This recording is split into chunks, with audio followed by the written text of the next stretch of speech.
All right, and we are good to go. So, yeah, thanks for coming on here. Much appreciated. And yeah, I guess before we launch into things, if you want to just like say a couple of things about yourself for the people on my channel who might not be familiar with your work, that would be great. Yeah, so thank you so much for having me on. My name is Gigi Young, and I am basically a mystic. That's how I would describe myself, an intuitive. And I really specialize more so in esoteric Christianity or mystical Christianity. And I really enjoy Rudolf Steiner and Anthroposophy, and more so in the Western mysteries than anything. And that's sort of where I would place myself within the kind of esoteric world, I would say.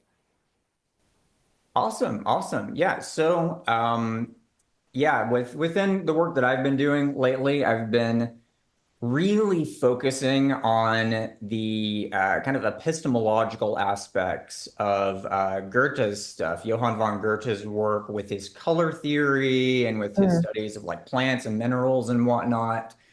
And this has kind of led me a bit further down the Steiner rabbit hole. And I know you're an anthroposophist yourself, right? So this has been something that I've been finding really captivating lately, is the way that Steiner looked into Goethe's work, the way that Goethe was looking at nature and saw the possibility for really just a completely new way of understanding the entire world. He's trying to take the way that Goethe looked at like color and life, and then he's turning the telescope around, is the way I've described it, and looking at the human being in the same way as a way of actually doing metaphysics and cosmology.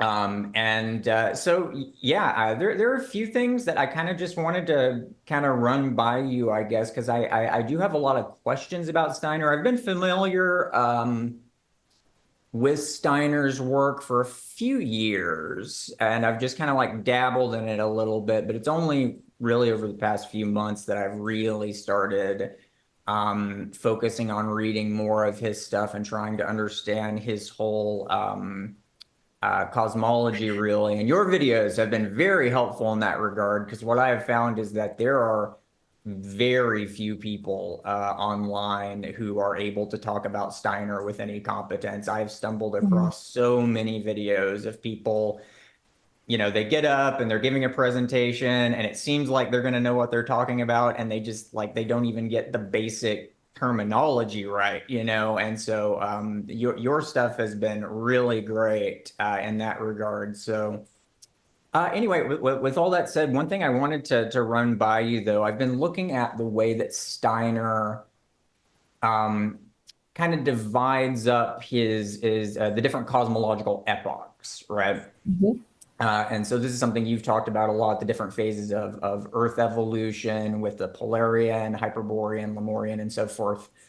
And one thing I've been wondering about this is there's kind of a fractal thing going on here, right? Because you've got these different kind of evolutionary stages of the Earth, but then there's also this kind of bigger process at work here where you have these like planetary phases, right? Yeah. With the sun phase, moon phase. Well, it starts with Saturn, but and what I'm trying to kind of untangle here is like, it seems to me like different things are being achieved at the different scales, right? And like, so Exactly. how would you conceptualize like what the difference is? Like what's going on in the sun epoch that's not going on in the Hyperborean epoch, for example? Like how are they doing different things? The Hyperborean epoch is like a recapitulation of the sun epoch. So it's sort of like something is released in every epoch that would characterize the last epoch, and then something new is gained, which creates an evolution of consciousness. And that's really the key. So there's kind of a challenge or initiation to every epoch where something of the prior epoch is released, right? And then like for the Earth epoch, we release the lunar forces, right? And that's even shown as like the Earth ejecting the moon in Steiner's cosmology. So we have to release that. But then we also gain our I, or individuality. So in every epoch, there's something of the prior epoch that's released or overcome, and something new is gained. So every epoch, there's like a progression of consciousness. And the planetary epochs are like the foundation of the Earth and the human being, but they're kind of hard to relate to, because like like it's like when Steiner's describing the Saturn condition, he's like, humanity is in a deep dreamless sleep, and the mineral physical form is coming about, and you're like, what on earth is that? And Like, the how do you even imagine Elohim that? are reflecting their energies on the warm body, and like, yeah, it's wild. It's wild, but and that's actually the key, the reflecting of the warmth body of the thrones to the Saturn epoch, because we realize that what makes the progression of consciousness here is actually this initiation that human beings and the earth is receiving from angels, basically, or from what Steiner calls the spiritual hierarchies. So the strange thing is, like, you can also view the progression through the epochs as initiation. Because like there's something that's coming into humanity from the angelic hierarchies to create these impulses that are, does that make sense? Yeah, and so this is another thing that I wanted to bring up, is like the way that this idea of sacrifice works in all this, right? Because he Yes. describes it, it's the same thing somehow. Where like in the evolution of life, as different branches of the evolutionary tree of life are diverging from the what will eventually become the human body, there's a kind of sacrifice there as well. Like there's Mhm. something being kind of relinquished to the human. And so what seems to be going on is Steiner thinks it's essentially the exact same process that's happening in these early like planetary phases, where Mhm. these spiritual beings are doing the same thing in a way. They're Yeah. kind of relinquishing part of themselves to what will Yes. become the solar system, and then that will become the Yes. Earth, and so it's just a fractal that you can Oh just yeah. join in. Yeah. It's like a fractal and then an evolution of that fractal. And then once that fractal gets evolved to a certain point, generally individuation, then that then produces another fractal. Mhm. And in anthroposophy, that's the I.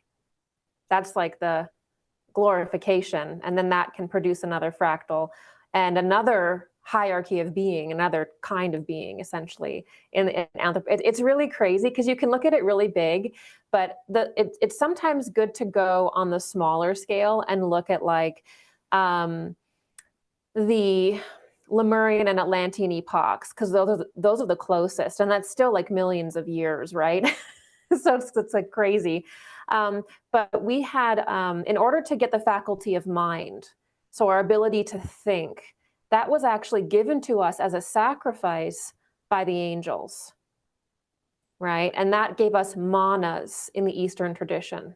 So that mind energy is called manas in the Eastern mysteries, which is our ability to think, our ability to do calculations. It kind of raises us out of the animal kingdom. That was given to us by basically angels. And then their sacrifice actually gave us that. So their sacrifice gives us a new organ of being, a new organ of consciousness, which is crazy. And so then we develop that for a while, and then we get Christ's sacrifice, which gives us eternal life in the Steiner cosmology as well. So you get all these sacrifices that happen that give humanity actual capacities, like actual organs of consciousness. Actual capacities come from sacrifice. And even in our own life, we see that if we want to change, we have to give something up. We have to say, this thing about me isn't very good, and I have to let it go, and then something else comes in. So sacrifice is key on the large and small scale in Steiner's cosmology, and in esoteric Christianity too. Hmm. Yeah.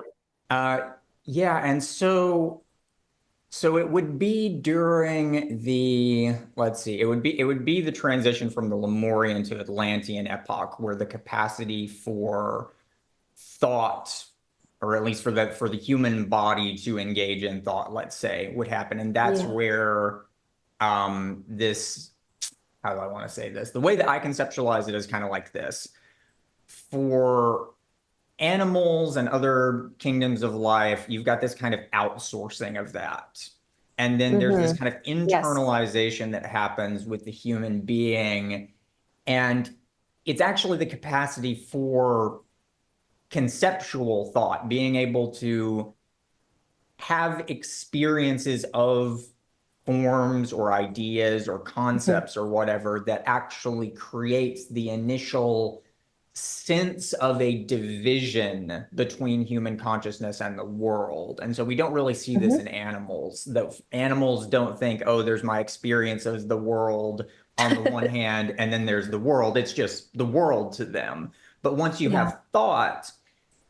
you have conceptual thought, then you have this possibility of like, oh, there's the conceptual contents, let's say, of that Hmm. which is being experienced, which are not necessarily the same as what's actually out there. And you get the beginning of Hmm. this division.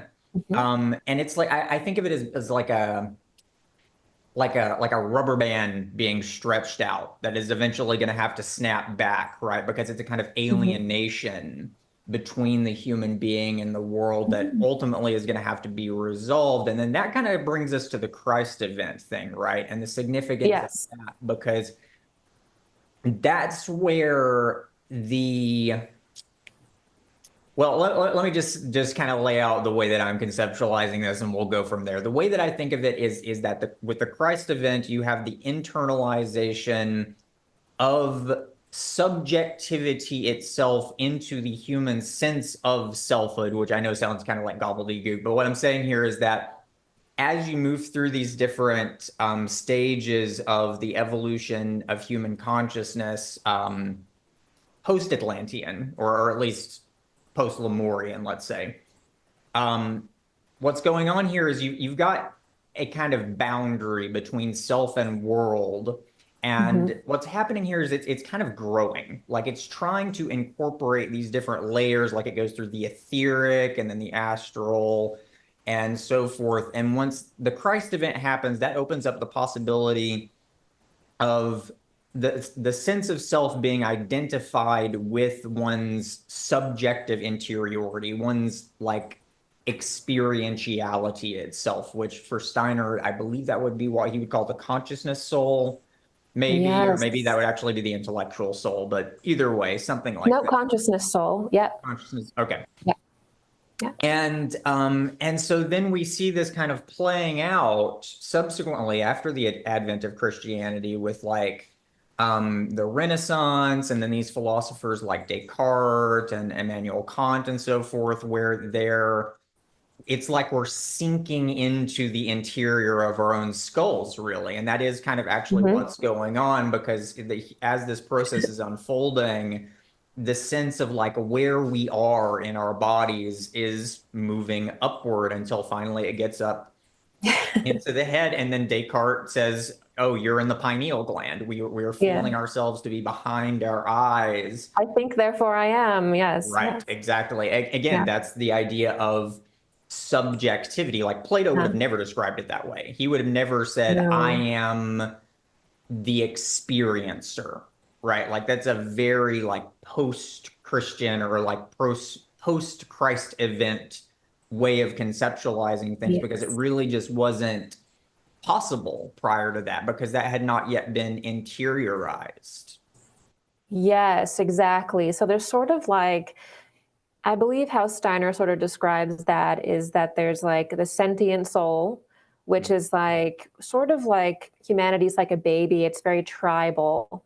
And it's just seeing that there's a world around them, right? They don't have any concept of like the objects. They're just like, I am here.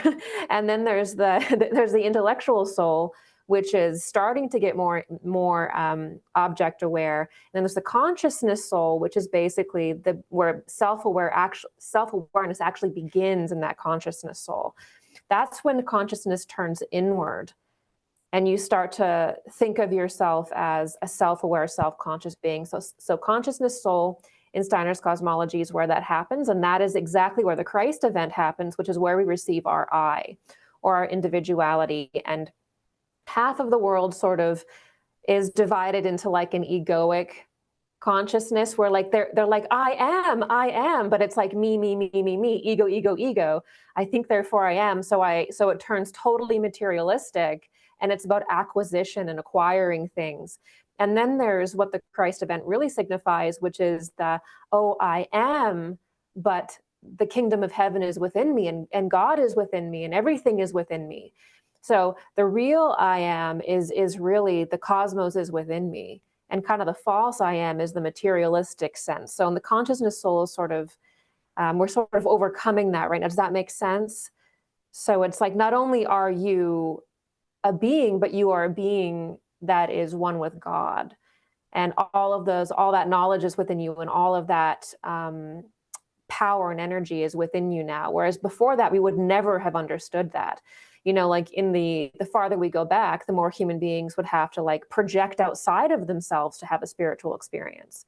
All of the Eastern mysteries and plant medicines and stuff are all about leaving your body to have a spiritual experience. Whereas after Christ, it's all within the self, through the self, within the body, which is completely different ecstatically from like ecstatic experiences and things like that of the earlier traditions, if that makes sense. So there's that I amness, everything is within the Christ stream experience. Yeah, and this inwardness thing is really important here, I think, because you're right. When we look to earlier forms of esotericism, spirituality, it is in a sense kind of Luciferic in the sense that there's this movement towards kind of escaping the world. There's a movement of trying to get out of one sense of subjectivity into something universal. But then it kind of reverses after Christianity, and you've got this movement inward that happens. And it does create this immense danger, I think, especially when we look to like people like Kant and Nietzsche. Oh, yeah. Once you start feeling like you are this kind of interior space, then that opens up the possibility that, oh, well, all I really have access to is my own consciousness. I'm just kind of locked in here, and then the question becomes, well, how do you get back out? And philosophy really struggled with this for a long time. That's the intellectual soul, right? That's not the consciousness soul yet. So if it stays too philosophical and it's only just intellect, that's not actually spiritual. That's not actually esoteric. And people think that it is, but you don't actually get the spiritual until you go into the consciousness soul phase, which is self-awareness. So that's like that nihilism that happens through Nietzsche and through some of the philosophers that are just trying to understand themselves in the world, which is inherently spiritual. Like you are a spiritual being. There's nothing, you were spiritual before you were ever physical. So that's where I think Steiner shines, and where you can see Goethe going, and it's like you realize that actually the most logical thing, the most reasonable thing is to acknowledge spirit and learn the science of spirit. And that's where Rudolf Steiner comes in with his spiritual science, is that, you really can't reach it all through intellectualism, because eventually you're going to get to nihilism. You have to reach that level of consciousness soul. And you can see that progression through time, and it's really interesting to watch. Yeah. Mm-hmm. Yeah, and this is the danger of the intellect. Then you can think of it, the intellect, as kind of like a bottleneck that you have to move through, but you can get stuck in so easily, because what happens oftentimes is we have these ideas, and we'll kind of have these intellectual abstractions that we end up mistaking for reality. And so this was a thing that Goethe was obsessed with, right? This is why he was taking such an issue with Newton, because Goethe was like, okay, Newton, you're talking about these little corpuscles of light. But you've completely lost touch with the thing that you were trying to explain to begin with, which is the actual experience of color, the actual phenomenon, which is the content of consciousness.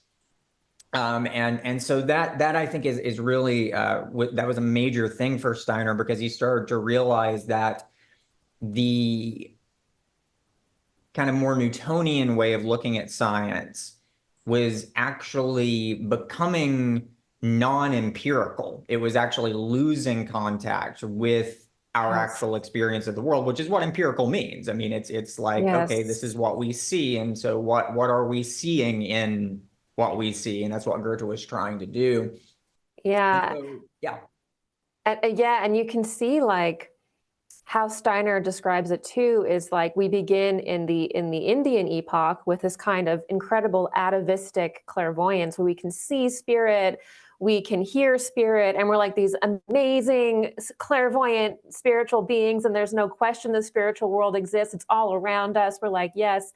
And then over time, that harmonic energy, what Steiner would call the harmonic force, gets kind of stronger and stronger, and it draws man further and further deeper into the body and deeper into the mind, and the mind is developing more. And then when you get to that age of around the 1500s and on, that atavistic clairvoyance is gone. That spiritual vision is gone. Humanity no longer opens their eyes and sees themselves surrounded by elemental spirits that are walking amongst the grass, and angels in the sky, which we used to. The Greek gods are the last little vestige we have of how we used to see the world. The planets were beings. Jupiter was Zeus. Venus was Aphrodite. We have this not childlike view, but spiritual view, human view. And then as we move further and further and further into kind of the mind and into that, we lose that clairvoyance. We develop something else, which is the ability to do calculations, to understand things objectively. But when that goes too far, we don't, there's that problem of like, well, how do we redevelop that clairvoyance? How do we see that world again? How do we bring ourselves back out of this incredible intellectualism that we have? Because we need that intellectualism. We need that actually. We needed the Kants and the Newtons. They didn't include, they're missing something, but they're necessary in their own way, right? So it's like the real question I think for Steiner was, well, how do we, and probably Goethe as well, is okay, well, we came from that place of incredible clairvoyance. I mean, just look at how the Indian cultures described things, even the Persian cultures, how even the Babylonian, they were so much closer than us to spirit. And then we lose it. And now how do we get that back? Well, Christ brings that back to us through an impulse. But because of our free will, we have to allow that into our heart and allow that into our being. And these faculties that we really already have sort of return to us, but with the power of individuality now. Because before, when we were in that amazing atavistic clairvoyant state of ancient India, we weren't free beings. We weren't individuals really yet. We were just kind of like in a little bit more in a hive mind then. It's kind of more of a mirror of the earlier period when we were more like an animal. We weren't animals, but we were more united in our consciousness than we were much later. So there is that struggle that we have right now, which is how do we maintain that intellectual sharpness and clarity and power while redeveloping that perception of the spiritual world, because we need it, because if not, we get pulled down into that harmonic deception, which is Steiner's version of like the Antichrist and Satan, basically. So that's the danger of too Right. much materializing. And so what's happening, there's this motion towards freedom, which is happening here, Mm-hmm. and individuation is needed for that. You can really look at this. I mean, if you compare Steiner to Jung, in a way, it's kind of like what Steiner is describing is this gigantic fractal version of Carl Jung's individuation process. Like there's this Mm-hmm. separation which occurs and an individualizing, and you're going through the darkness, and then there's a reintegration which has to happen. And so for Steiner, the Christ event is kind of like the axis of that whole trajectory. And Jung saw it pretty much the exact same way as well. Jung saw the Christ, not the person per se, but well, I guess it would be the person because it's kind of supposed to be both, but the logos of Christ as being Mhm. this movement towards self-realization, which of course does imply separation, and it implies that we could not have stayed in this kind of blissful state of oneness in which we had this kind of collective consciousness thing going on, and this wonderful clairvoyant power that Yeah. had to be moved through. And so this is why I do find myself very, very skeptical of spiritualists in the modern world who really just are kind of like dismissive of the Western tradition and Christianity, and they really just want to like, sell Taoism and Hinduism or whatever to their, audiences. And they usually package it in such a way where it's like, your ego is bad. Get out of your ego, destroy your ego. No, no, no, no, no, no. Well, first of all, you probably can't. And if you do manage to do that, then that is not good. That is psychosis just waiting to happen, because I mean, the And that's what, ego is a kind of boundary in a way. It's like a cell membrane that keeps certain things out and lets certain things in. The ancient Indians were able to kind of dissolve their egos because it was like there was this larger membrane, which was the collective. And yes. in the modern world, that has shrank down to become the individual. So you break that down, there's nothing left. It's just you and whatever happens to tune into you, and that's not necessarily pretty stuff. So which is another reason why psychedelics are potentially very dangerous if they're not used Yes, properly. that's very well said. Because in the ancient Indian consciousness, how Rudolf Steiner often describes it is like he describes like Krishna as being basically the guide that led people into basically releasing themselves into their higher self. So releasing themselves from the kind of their lower self or their lower ego into their higher self.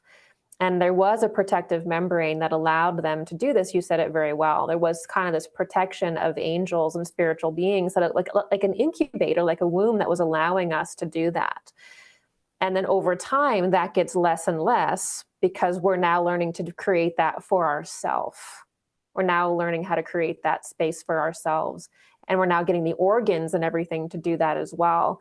And so now we're at that point of individuation, as Jung would say, and it's our task. And I definitely see people, especially in the new age, with the sentiment that the further you go back in, like, the occult, like to Babylon or to the ancient Indian or Eastern systems, the more true they are. And so we're so filthy and we're so fallen and we're so whatever. This is the sentiment that I see. And everything's so imperfect now because we have to face so much evil because we have individuated, because individuation is also facing the evil within you. That's Jung and the shadow self, right? That's a huge part of individuation. As soon as you individuate, part of going inward and recognizing yourself is recognizing what you're not and what you shouldn't be, which is evil. Right. And so you've So, got a lot of people who are they're seeing the evil, but they don't really understand what it is. They don't understand why it's necessary, right? And I would say the reason why it's necessary, the reason why we're seeing these kind of Ahrimanic powers amplifying in the way that they are right now, part of it's technology, which is definitely connected to this whole process of individuation as well. But at the level of human consciousness, again, I think it's this sense of separation, which is really important, right? Because once you have like a boundary between self and world, you've got an interior and exterior, a self and other.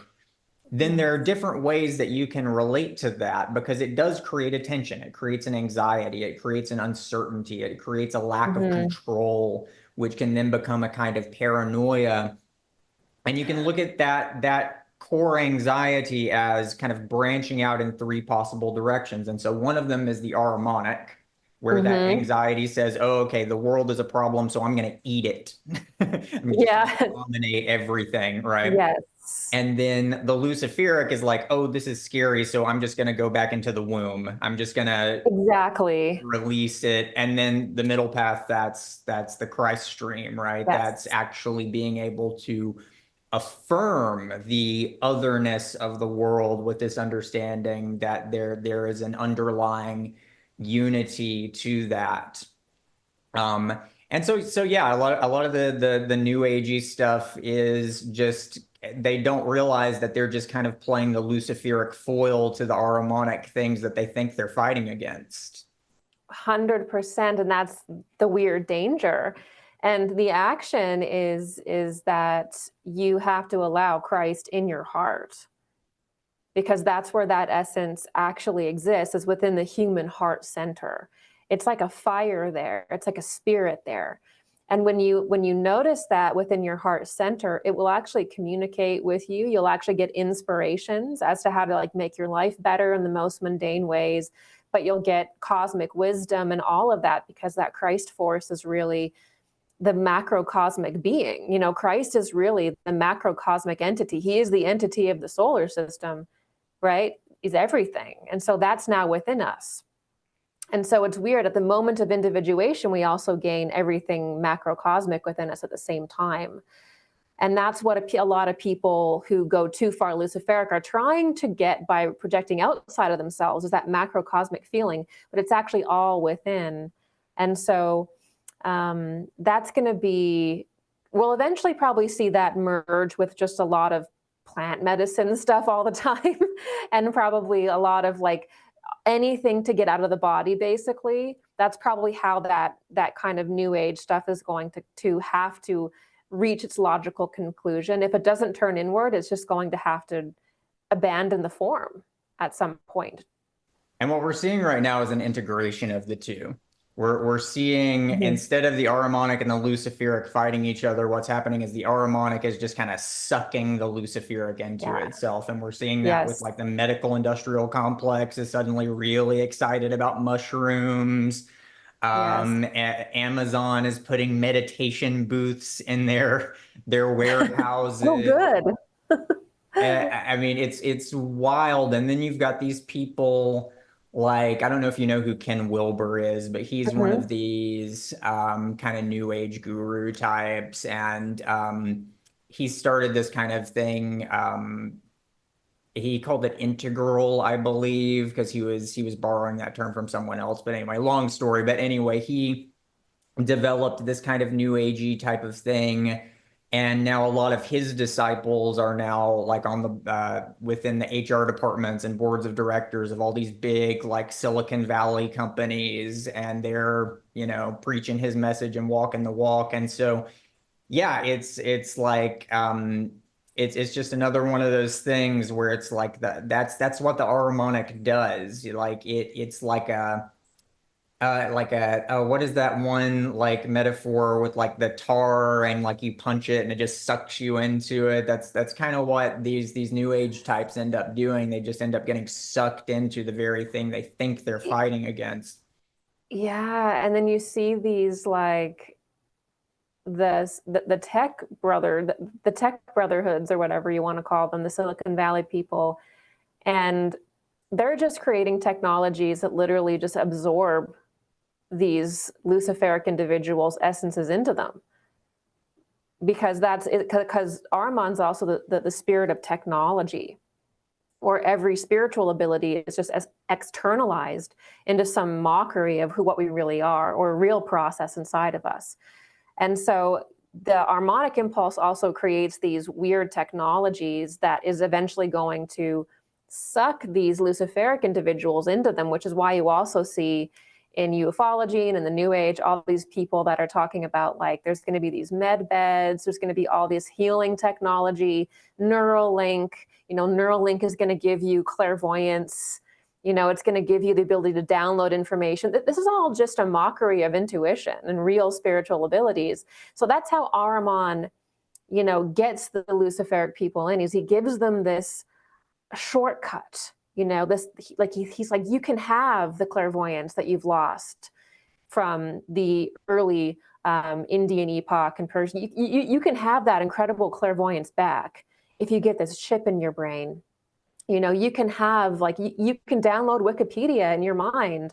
You know, that's what but it's a false version of it. So they absolutely work together to create like a fallen mockery of the human being, basically. And that word mockery, I think, is very appropriate here because so another concept that Carl Jung, I think, could bring in here is this idea of enantiodromia, this idea that when basically when things lose contact with their guiding principle, their guiding logos, they mutate into these kind of perverse mirror images of themselves. Ah, yeah. Um, and so, of course, Carl Jung's looking at this at the level of individual psychology, but we can totally see this happening here with the whole transhumanism thing. The Christic impulse, in a lot of ways, was about the spiritualization of matter, spiritualization of the bodily world. And that's what the medieval alchemists were trying to do. That was Yeah. the transmutation of lead into gold. Lead is Saturn, lead is physicality, gold is Christos, right? Mhm. Or light. Mhm. And then what ends up happening is it's like a zombie almost where it's like you've got this thing that's still going through the motions, but it just doesn't have like the lights aren't on anymore, and so it's just like sleepwalking. And that's what the transhumanism movement is. It's still Yeah. trying to spiritualize matter, but it doesn't understand what it's doing anymore. So what it's really doing is just turning matter technology into a kind of perverse mimic of the spiritual. Totally. Yeah. Wow. Yeah, it is. And it's weird because in the Steiner cosmology as well, there's this like really mysterious concept of the eighth sphere, Yeah. which is like wild. It's also the like kind of the mystery of the abyss as well. And the eighth sphere for Steiner is connected to electricity, radiation, magnetism. It's connected to technology, and he basically envisions the world at a certain point at the end of its life cycle, sort of one branch of it, sort of the fallen aspect of the earth, turns into this like electrical mass, which is totally a mockery, as you were saying, of the earth itself. So even on this like macrocosmic level, the earth is slowly turning into this. I don't know what you called it, what Jung called it, the mockery. Enantiodromia is what he called Yeah, like the earth becomes a version of that because it becomes this like weird electrical transhumanistic thing. And it's that's the last point of the eight sphere is this people who don't individuate and can't understand the Christos, turn it to gold, they get sucked into that thing and they operate in this weird hive mind thing. So then you get like the Borg and the return to Lemuria, a return to the earliest phase, but it's through technology because that technology is trying to spiritualize, but it can't. So it turns into this weird prison. So it gets so deep, even on the planetary level, like what's going on. And you can see the underlying anxiety towards this within popular culture. I mean, it's all throughout our science fiction Yeah. and our zombie apocalypse movies. Like Yes. you can tell that like on an Matrix. unconscious level, it's like we know that danger is there, but we just can't articulate it because we don't have the language anymore to understand what it really is. Yeah. And about the eighth sphere or the electrified earth Yes. phase of the eighth sphere, let's say, um, that would also be a mockery of the early Earth as well, because Steiner says that Yes. in the earliest, during the Polarian epoch, Mhm. all of like the different bodily principles of life and man and everything were all contained within this kind of etheric Yes. sphere of the earth. And so you can see that kind of electrical eighth sphere as, yeah, again, a kind of parody almost of that primordial state, because that's what it's moving towards. That's what Yeah. both the Luciferic and Ahrimanic are trying to do, because look at what they're doing. Both of them are looking at the otherness of the world and saying, no, I don't want that. Ahriman says, no, I'm going to eat you. Lucifer says, no, I'm going to escape into something else. And if you took either of those impulses and really followed them to their logical conclusion, they would bring you back to the very beginning. They would bring you back to an Yes. undivided state of just pure oneness. That's what they're both angling for. They're both regressive in that sense, Yes. right? And that's also how Casey describes Saturn. Edgar Casey describes Saturn, the Saturn phase of the human death process and rebirth process. Saturn is what he says the point in which humanity is reamalgamated and begins again. So Yeah. basically, and that's like to do with the eighth sphere as well. It's like, listen, if you can't individuate, you kind of get caught up in this thing and reamalgamated, and then you've got to go through a whole different process of development, basically. And it's strange because what I always see mystically is that there's a difference between the kind of electricity of the eighth sphere and the sort of plasma existence of the Polarian or Polarian epoch. Is like there's a natural electricity and then there's an unnatural electricity that's kind of like made by human beings or it's something else, and that's where the harmonic impulse lives. And then there's a natural kind of, I don't know if it's like electricity or it's like a plasma that's not so it's actually a different substance, but even the substance is a mockery. I don't know if that makes sense, but This is something I've been really trying to untangle lately myself because I've been looking into actual like modern scientific research that's kind of adjacent to this. So there's been a lot of stuff, and of course this is kind of underground, off the beaten path of mainstream science, but there have been researchers who have found, for example, that holy sites, ancient holy sites like Greek temples or ancient Peruvian temples, tend to be intentionally built on locations that have very high seismic activity. mhm. And on top of that, those locations with higher seismic activity are also locations with less geomagnetic activity. So they're kind of like, so the Earth has this giant electromagnetic field, and these places with higher seismic activity are kind of like holes in that almost, right? Mm. And so this guy named Michael Persinger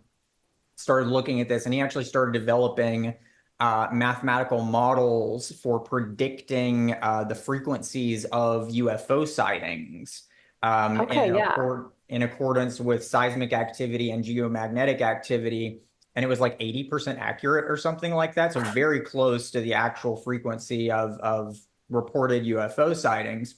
And what all this seems to indicate is that electromagnetism, it densifies. It actually kind of constricts our consciousness more towards materiality, and it's actually the Interesting. it seems to be gaps within the electromagnetic that allow our consciousness to kind of breathe and experience more than the material. So that's really interesting. It seems to point to some really There's weird stuff something. going on because there also seems to be a connection between electromagnetism and the etheric body, the Yes. bioelectric field of the human body. Yes. So it's, but you would think it would be the other way around, or at least I would anyway. I would think that if electromagnetism is at least some kind of modality of the etheric, then maybe it would actually open up our consciousness to things.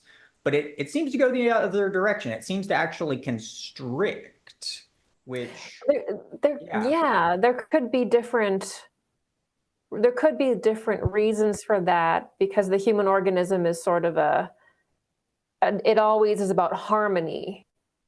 So it could have to be something to do with direct resonance or preparation. Because sometimes the human organism will restrict things when it's not prepared for it.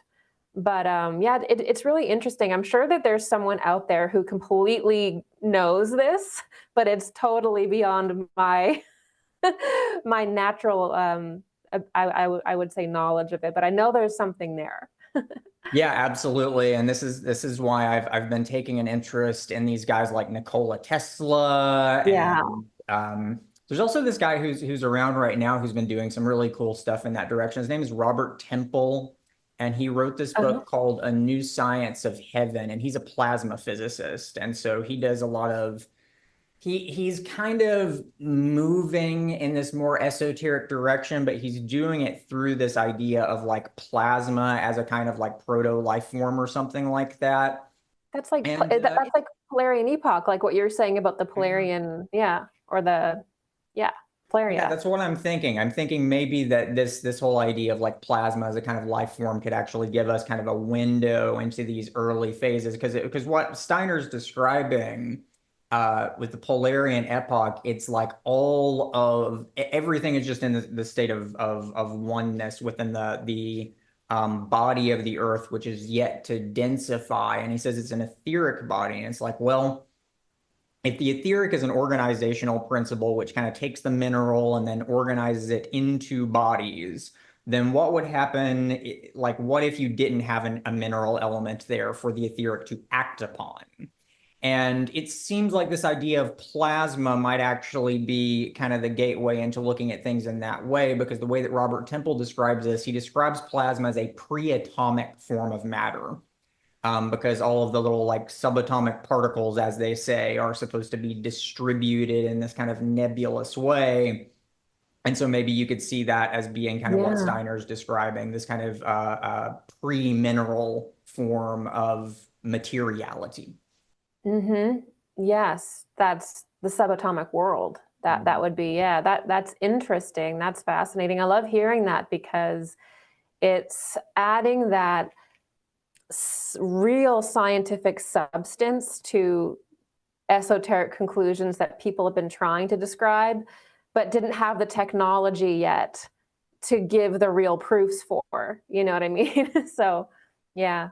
Yeah, yeah, and this is the direction I'm trying to move in with my whole thing that I'm doing over here with Formscapes, is because I was not an esotericist to begin with. I've never really been like, oh, I'm interested in esotericism now. It started with science. I started with just I was obsessed with like biology, evolutionary biology, and that kind of thing when I was a teenager, and then it kind of branched out more into philosophy, and then it's like over, the course of like, oh geez, 20 years now, it's like I've become more and more disillusioned with the modern scientific worldview because it's just not cashing its own damn checks. It says that it's being empirical. It says that it's trying to be true to what we actually see in the world, which again is what empiricism is, but it's just not. Science has become inundated with all of these things that are just completely beyond human experience, completely beyond what we can actually verify in any way.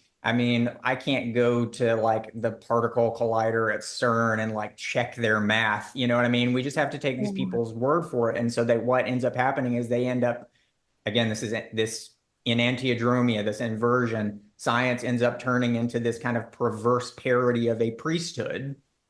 And so anyway, the reason why I think Steiner's really important here is because I don't think Steiner's doing what most people think Steiner's doing.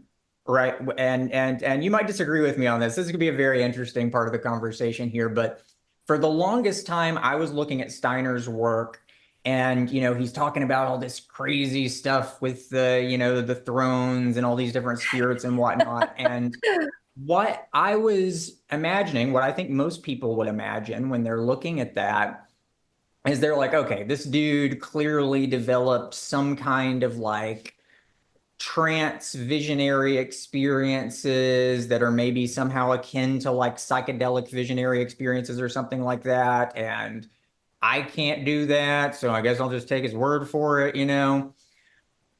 But then I started studying Goethe, and I started looking at what Steiner was saying about Goethe, and I started to realize, I mean, if there's a component of it to that, of him really just kind of receding into his own mind and having visionary experiences, that might have been a part of it, but primarily that's not what he's doing. He's literally just doing what Goethe did, but looking at his own consciousness. That's it. That's his whole methodology. And this is really important to me, I think, because Mhm. when you look at Goethe's theories, he's really insistent that we stay with that which is actual experience, that which is actually empirical. In his theory of colors, he says look not beyond the phenomena for a theory. The phenomena themselves are the theory. And what he means by that is when we really pay attention to the different building blocks, things we actually experience in the world, and we just start noticing the relations between them, those relations between them are the spiritual contents of the world because they're the preconditions for those phenomenological manifestations.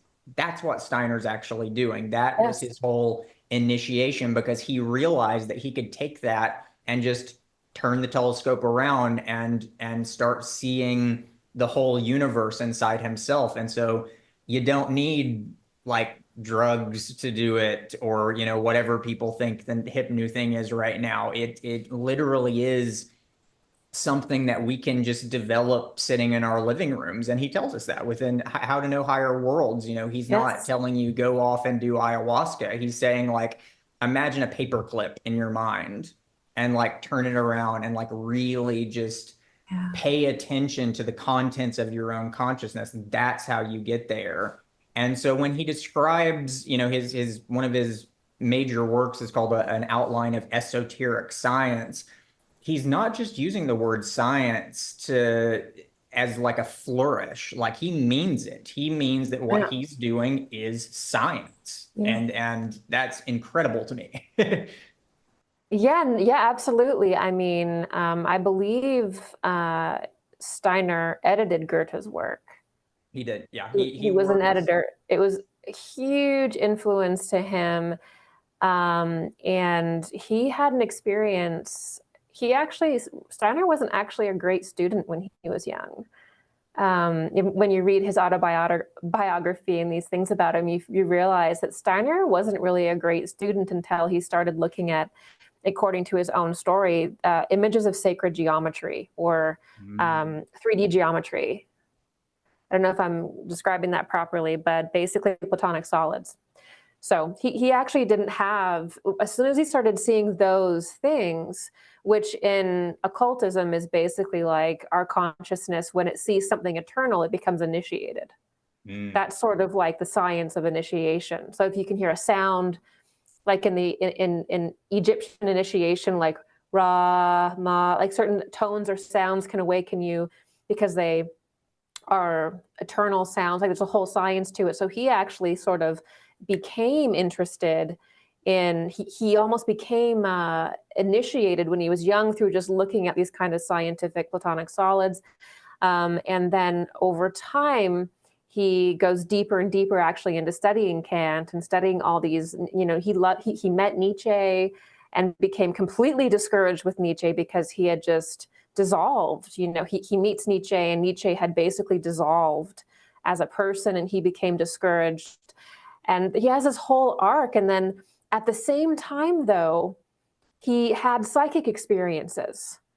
So when he was young, he had these visions that would come to him as well. And so he was kind of wrestling, how do I explain these visions? But he had this incredible philosophical mind and scientific mind that was developing.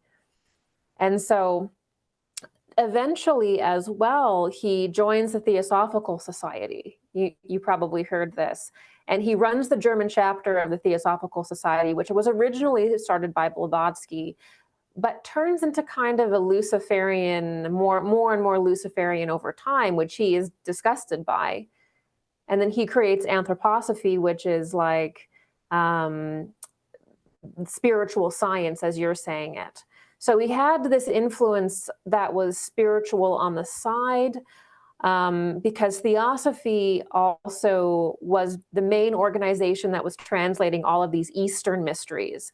And the Eastern mysteries include a lot of like science-y sort of things about human creation, the creation of organs, and root races and things like that, which is sort of like what Goethe is saying about the eye.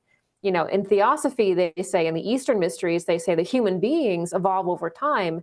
And just as Goethe says that the eye forms because light arrives, the Indian mysteries say that the human being's form is the form because of the condition of the planet and the condition of the cosmos.